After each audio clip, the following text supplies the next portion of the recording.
Janasena party అంటే భారతదేశంలో ఎన్నో రాజకీయ పార్టీలను మనం చూసుంటాం. అందులో జనసేన పార్టీది ఒక ప్రత్యేకమైనటువంటి స్థానం.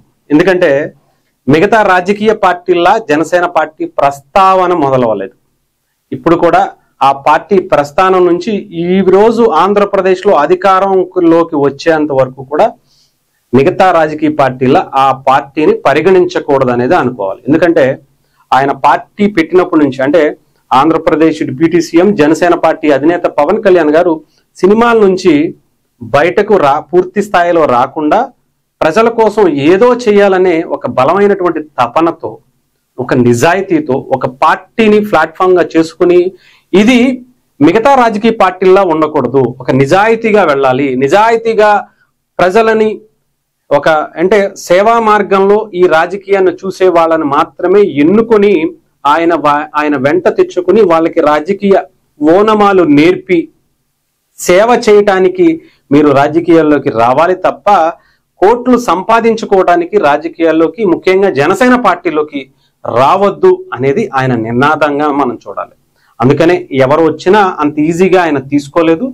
ఉన్న వాళ్ళ మీద ఏదన్నా చిన్న ఎలిగేషన్ వచ్చినా సరే వెంటనే నిర్దాక్షిణ్యంగా మెడ పట్టుకుని బయటికి గెట్టేసే అంత పని ఆ పార్టీలో చేశారు. ఎందుకంటే అంత నిజాయితీగా ఉండాలి, భారతదేశానికి ఒక బలంగా నిలబడేటువంటి ప్రజల కోసం నిస్వార్థంగా పనిచేసేటువంటి ఒక పార్టీ ఉండాలి అనేది ఆయన తపన. ఆయన ఒక నిజాయితీగా ఒక కళ కన్నారు. ఆ కళని నిజం చేసుకునేటువంటి ఒక ప్లాట్ఫామ్ ని జనసేన పార్టీగా మనం చూడొచ్చు. అయితే రీసెంట్ గా ఒక జనసేన పార్టీకి సంబంధించినటువంటి ఎమ్మెల్యే బత్తుల బలరామకృష్ణ గారు మనందరికీ తెలుసు. ఆయన జనసేన పార్టీ ఎమ్మెల్యే మొట్టమొదటిసారి జనసేన పలానా నియోజకవర్గంలో 2024లో పోటీ చేస్తుందని అనౌన్స్ చేసినటువంటి సీటు రాజానగరం.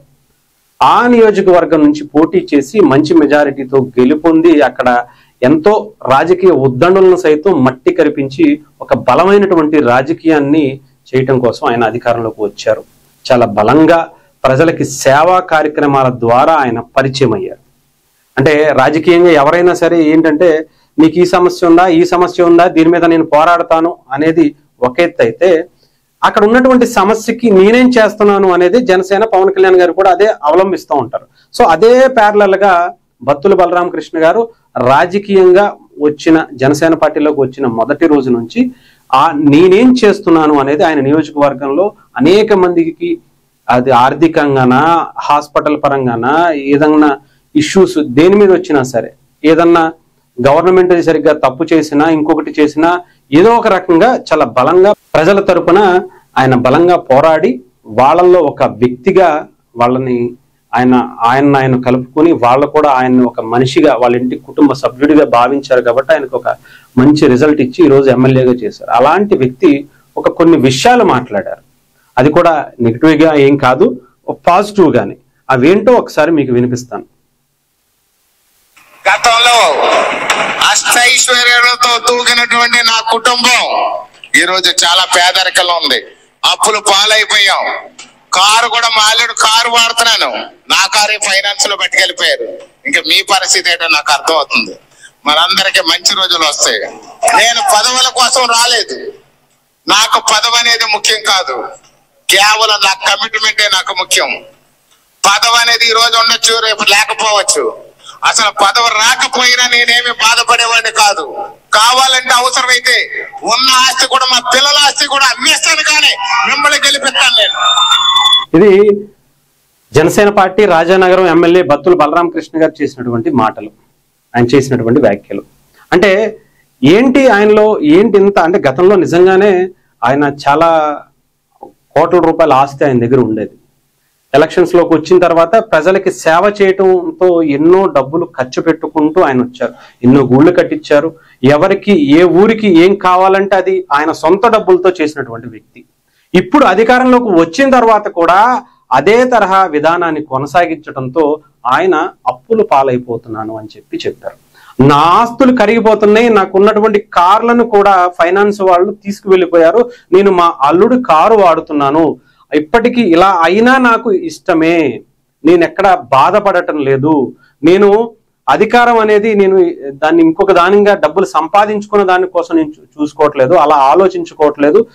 నేను అవసరమైతే నా పిల్లల పేరు మీద నా పిల్లల ఆస్తిని కూడా అమ్మేసి మరి మీకు సేవ చేస్తాను అని చెప్తున్నారు.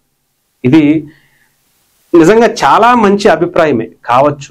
కాకపోతే ఆర్థికంగా ఆయన ఉంటేనే నియోజకవర్గ ప్రజలు కావచ్చు, రాష్ట్రంలో ఉన్నటువంటి ఏ రాజకీయ పార్టీకి అయినా సరే అది ఆ డబ్బు అనేది అవసరం.